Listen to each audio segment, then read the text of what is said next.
Welcome to another edition of the Trey Cruz Show. Really excited tonight. We got a couple issues we're going to discuss. We're going to first we're going to discuss the first annual BLM Minnesota National Reparations Conference. It was a beautiful event. We got brother Jeremy English, aka Frank Knight. He's here. He's going to discuss some of that with us. He was a part of the conference. It was a really great experience. What's good? What's good, Frank?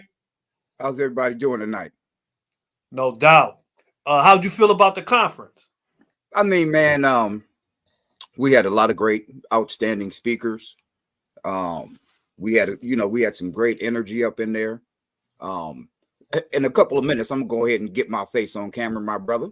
But let's just say, for example, it was jam-packed with a bunch of folks in solidarity for Black reparations. Powerful. And we had an excellent keynote speaker. But before I do that, before we jump into that, I just want to thank everybody who participated, everybody who attended the event, everybody who made the event possible. A big shout out to Nathaniel Khalid. Came and gave a powerful speech about Rondo. Shout out to Elder Bill English. Shout out to Elder Russell Ballinger. We had Marvin Anderson. So the elders from the community were there. They were representing. It was powerful. Big shout out to TKO Dance and Drill, TKO Knockout Dance and Drill Team. A big shout out to Miss Rosemary Nevels with the powerful libation. Shout out to Anquette. Gave a powerful invocation. We had Sister Anika Bowie came, newly elected city council person, also city council person Shaniqua Johnson, and both of them are committed to the St. Paul Recovery Act Reparations Commission and pushing that forward. We have former city councilwoman Jane Prince.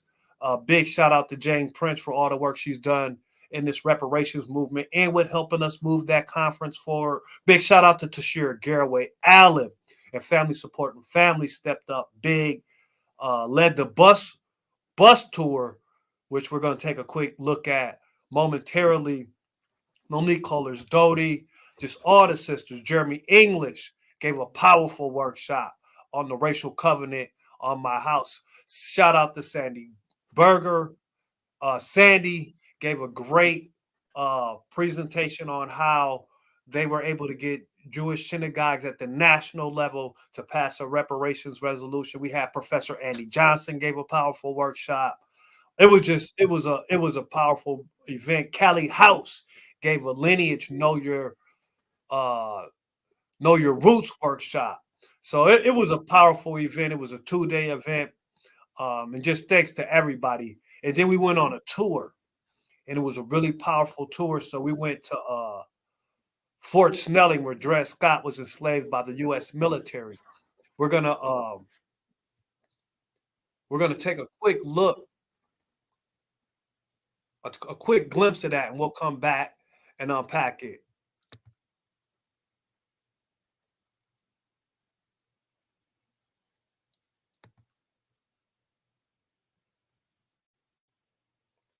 Just give me one quick sec. But yeah, that was my first time at Fort Snelling. So I was like, wow. Yeah. Just for the folks that participated in that, I know that experience was not only emotional, but, even for some of those folks, it could have been overwhelming, But go ahead and play that clip, my brother, and we can go ahead and break that down. Soon afterwards, probably only 3 or 4 months after Dred arrived, and that's when Harriet would have moved her entire life from the prairie and the Indian Agency into the walls of the fort. So Harriet, she had many skills. She would be hired out and used as a laundress or a cook or a nanny. And she was, when Emerson was gone, she was hired out to other officers. So she would have been working in other kitchens. All of the kitchens on this side of the fort, basically. The commanding officer's house, the 12 kitchens of the officers' quarters, and the 4 kitchens of the hospital.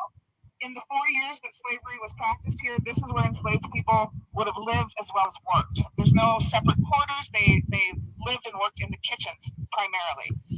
And so we know Harriet worked in the commanding officer's kitchen for a few months when she was rented out to Major Plimpton. And Dred was basically what they called a personal body servant. He's with Dr. Emerson or whichever officer he's with them 24 hours a day, basically, to be on call for whatever they need.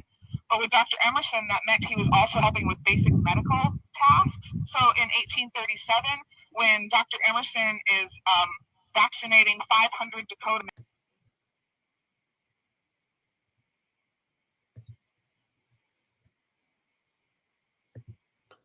So yeah, that was at Fort Snelling, and a lot of people don't know that there was actual slavery here in the Minnesota Territory. When we were out there, I seen a couple people start to shed tears. Big shout out to Sister Janae Relaford from the Kansas City Reparations Coalition. She was on the tour. She was also a panelist, and I know that it was a great experience for her. Also, Sister Nikisha was there on the tour. It was really powerful, but I could tell that people were really impacted by that. You want to chime in, Mr. English? Yeah, yeah. Excuse me, my brother.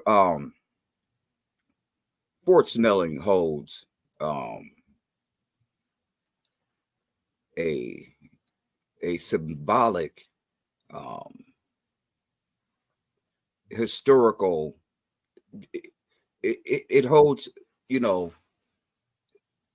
historical information when it comes down to Black people in the state of Minnesota, especially here, particularly in St. Paul. Fort Snelling was, that military post, where slaves were held, because, again, those Civil War soldiers, they owned slaves. You know what I mean? Dred and Harriet Scott were very famous for fighting for their freedom, but there were many Black people who were held, along with them, at that post. You know what I mean? So there's something to be said for not only Dred and Harriet Scott, their story, but their story telling the story of those other brothers and sisters who were held. So it's extremely important to know that information when it comes down to Harriet and Dred Scott's information, because you get a sense of what those other brothers and sisters were going through. You know what I mean? Absolutely.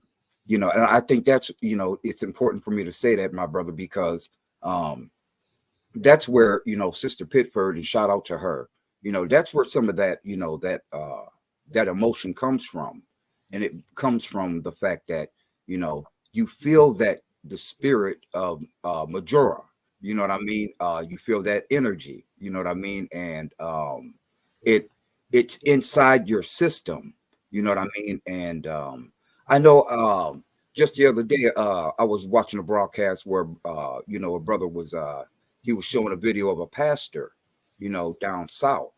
And he was talking basically about, the systemic effects of folks being involved in slavery, and how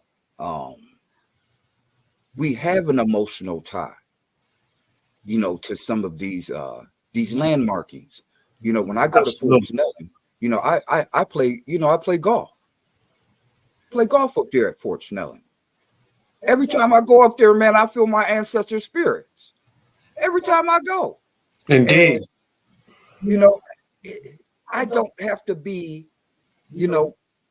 right there where they were held. All I have to be is just in the vicinity of the area. And indeed. But when we were in that cabin, Marvin Slaughter, chair of the Illinois Reparations Commission, if you guys go to the watch the video, when we come in there, you can just see him sitting in there by himself. And he was just soaking up that energy, because he was like, this is where Dred and Harriet were. And he was just sitting there, taking it all in. Everybody else was outside. He was just sitting there taking it all in. He's a 28-year-old brother, doing big things. But that you could tell he was heavily impacted by him. This conference was great. And so we're going to have to unpack it for a couple of weeks, spend a little time on each show, unpacking this over the next couple of weeks or the next couple of days. Then this is still on the tour. A lot of people know that George Floyd. So we went to Fort Snelling. Then from Fort Snelling, we headed over to George Floyd Square, which is just about 10 minutes away from there. And we went to listen to us studios, and Angela Harrelson, the aunt of George Floyd, was there, and she spoke about the murder of George Floyd, but she also spoke about George Floyd's lineage. Check it out. Yeah, I read the journal that became a book. Yeah. I would like your info. I'll send you my thoughts. I learned a lot from your book. But I was moved by it. Can you tell us about, in your book, you talk about this, Oh, my great grandma. yeah. Oh, my Yeah, this is the reparations. Yeah, yeah. Yeah. So thank you for reminding me. Well, my grandfather, Thomas Hillary Stewart Sr. is my great grandfather. And he became a free man at the age of 8 years old. By the time he was 21 years old, he brought his first home. But over time spent working hard, they were like 20 kids. He babysat him and my great-grandma and him, and they raised 20 kids together. But they obtained over 500 acres of land. Unfortunately, because my great-grandfather was not able to read and write, and we couldn't figure stuff out, taxes and stuff, the land was lost. And when we didn't have the skills, when they didn't have the skills and knowledge to fight, because of the white supremacy, it was pretty much stuff. Yeah. So that was Angela Harrelson, aunt of George Floyd, talking about the 500 acres of land that was stolen from Hillary Thomas Stewart, their great grandfather, who brought himself up out of slavery. You want to chime in on that, Jeremy? That was a wonderful experience, a wonderful historic bus ride to go to Fort Snelling, then to go to George Floyd Square, and then come back to the hotel and get it started. But you want to chime in on that, Mr. English? Yeah, I'll take a little bite at that, my brother. Shout out to the great sister that spoke a little bit, about George Floyd's lineage. And there's something to be said for that. You know what I mean? Black people for a long time, especially in this country, we have been basically the moral compass of what this country looks like. Our culture has become a brand name culture when it comes down to being successful with this, the economy of the system. And the reason why I say that is because George Floyd's death resonated worldwide, but his lineage is the culture that he came from. And there's something to be said for the fact that folks from this culture, from this lineage base, being murdered unarmed nationwide, and us fighting for our justice, reparative justice, which is reparations, and this movement being tied with that grassroots Black Lives Matter movement that pushed for justice for George Floyd. So these things are interconnected, and I'm glad she did bring up the fact that they did have land that was taken away from them. I mean, we can't count these stories of how Black people in this country were looking to already had a foundation of and were building an economic base that was taken away from them. Again, taken away from them, not based off of, for example, how hard they worked, not based off of, for example, their status in this country. It was Indeed. taken away, it was taken away from them. And George Floyd's life was taken away from him based off of the color of his skin and who he is as a person, And I just think that for her to be able to tie that together, with the fact that this brother, his death will go on in history as a movement, as an uprised movement, and a what I would call a icing on the cake for why reparations is so important for Black people in this country. Also, when she talked about how much acres George Floyd's family lost, or their great-great-grandfather who was enslaved, Hillary Thomas Stewart, that's the story of a lot of Black Americans in the United States who lost land, like 19, I think from the early 1900s till 1997, Black Americans lost 19 million acres of land at about 320, the cost close to more, but about $326 billion. Hey, L. Kelly, thanks for tuning in. So that's $326 billion lost from the Black community. And then we're just going to take one more glance at a clip.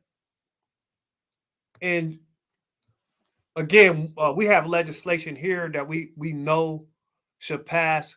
Minnesota has one of the biggest racial wealth gaps in the country, so that's why reparations is so important here, and something needs to happen right away. And there's political will to do it.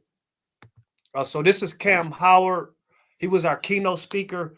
Cam's been in the reparations movement for 20, 30 years, helped write HR 40. Said he also helped write the Illinois reparations task force legislation. Right now, he has his own organization called Reparations United. And during the keynote speech, and probably next week, we'll listen to a different part of his speech and talk about that. But during this speech, he talks about how there's political will in Washington to pass a reparations at the federal level. And if there's political will in Washington, then there should be political will right here in the state of Minnesota, where we have the third biggest racial wealth gap in the country. We revised HR 40 to craft what we call master plan of redress. The commission is designed to craft a master plan of redress. In 2020, we had the Senate companion bill. The first time I was the co-chair of the COBRA still, but I also was the legislative commission co-chair working in Congress. And myself and my other co-chair, we went into the Senate building, probably went to about 20 different senators' office, trying to get one of them to introduce the Senate companion bill, HR 40. And finally, we were successful in getting Cory Booker to introduce the companion bill. This is the first time since Reconstruction that a bill in both houses of Congress to deal with redress. The first time since Reconstruction. Major contribution to the movement. And I talked earlier about all the allies that are in the movement right now, the faith communities, ethnic communities, national social justice organizations like ACLU, Human Rights Watch, various universities, corporations, philanthropies. And this I talked about yesterday, that there's political will within the movement.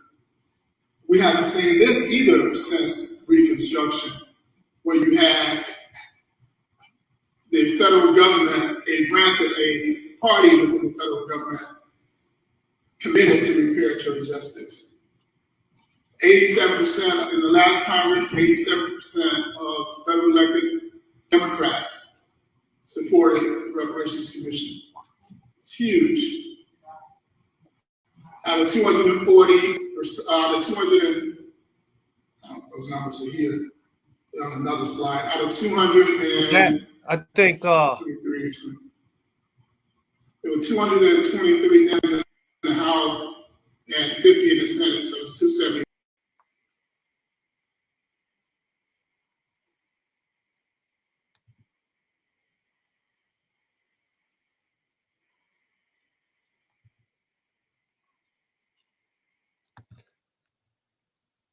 so he just said some powerful things right there. And he talked about getting this companion bill. Senator Cory Booker signed on to that. He said 87%. But the key thing he said of the last Congress, not this Congress, the last one, when they had a supermajority, when they had the presidency, when they had the Senate, when they had the House. So that was in 2022 or 2021, when Biden first came in. So they could have passed reparations. He had years. He could have passed it in 2021. He could have passed it in 2022. He could have passed it in 2023. He could well, not 2023. He could have did an executive order, but this president and this current party had 2 years to pass this. Right now, we have a bill down there in Minnesota at the Capitol. The Minnesota Migration Act is a reparations bill. It's the same situation. You have a governor who's a Democrat. We have a Senate. The Democrats are in control of the Senate here in Minnesota, and they're also in control of the House. They could pass the Minnesota Migration Act. Issues that he just talked about since Reconstruction. Minnesota is in a position to lead right now on the biggest issue in America at this time. What is the leadership, the Democratic leadership in Minnesota going to do? So we've been trying to, you know what we've been trying to do. But what are your thoughts on what you just heard? And that there was political will, but nothing happened, and then we're kind of hearing the same situation. Let me chime in on that, my brother, real quick. You know how we do. First thing I want to say is it's already been clear now.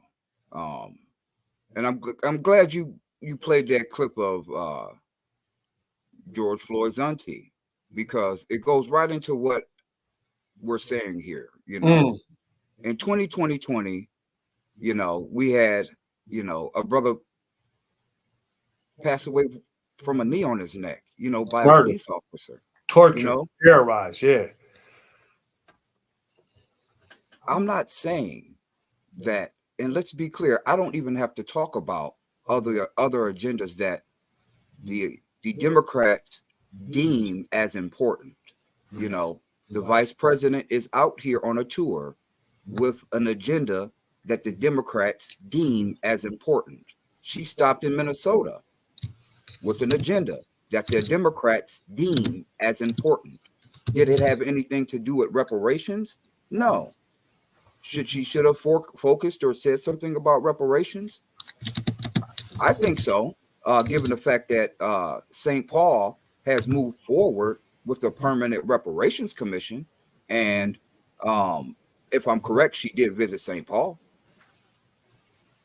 Right. And I think it was an important visit. She came and she talked about women's rights and things that are important, but also, because it is Women's History Month, and we gotta acknowledge. Oh yeah, you gotta shout that out, brother.